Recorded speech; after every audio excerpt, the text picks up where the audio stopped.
c'est l'histoire d'un drame familial bouleversant. D'un décès survenu trop tôt et brisant de facto toute une famille.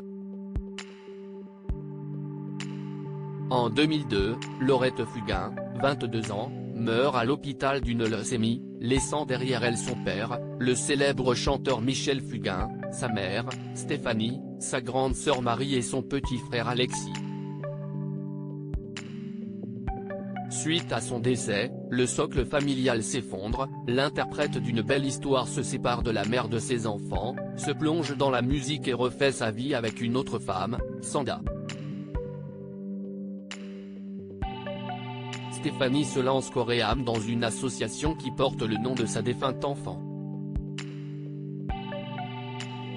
Marie, elle, tient à bout de bras un semblant d'unité entre chacun. Cette dernière est revenue sur cette terrible disparition dans une interview accordée à Gala. FR le 18 mai 2022, pour les 20 ans de la mort de sa jeune sœur. Le cauchemar commence en 2001, année durant laquelle on diagnostique la leucémie de Laurette. Instantanément, les deux sœurs ont une image en tête, avec Laurette. Quand on a entendu le mot leucémie, on a pensé au film L'Arbre de Noël avec Bourvil. C'était l'histoire d'un petit garçon qui mourait d'une leucémie. Son père lui avait acheté un loup parce qu'il voulait un loup. Il mourait d'une leucémie et son loup hurlait à la mort. Rapidement, on a voulu enlever cette image de nos têtes parce qu'on était plutôt du genre à voir le verre à moitié plein, confiait l'actrice aujourd'hui âgée de 49 ans. Les filles voulaient se battre. Rester optimiste à tout prix. Jusqu'au dernier moment, on y a cru. Quand on vous parle de leucémie, on vous parle aussi d'espoir, livrait-elle. Et de conclure, le cœur lourd, on n'a jamais pensé que l'issue serait fatale.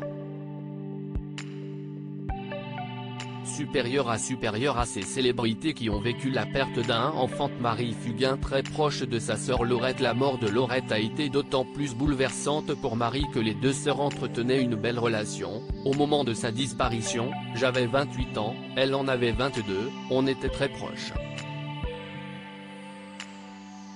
D'ailleurs, avant qu'elle ne tombe malade, on habitait ensemble.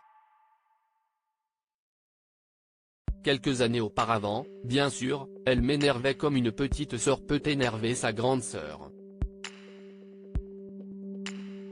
Mais après, elle est devenue ma complice.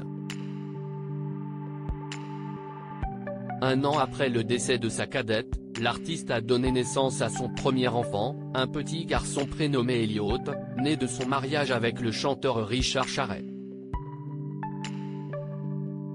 Puis en 2006, elle accouchait de Sam. Elle aurait dû être là pour tous les principaux événements de ma vie, mes enfants, mon mariage. A conclu l'aîné de Michel Fugain avec tristesse. Crédit photo, JLPPA.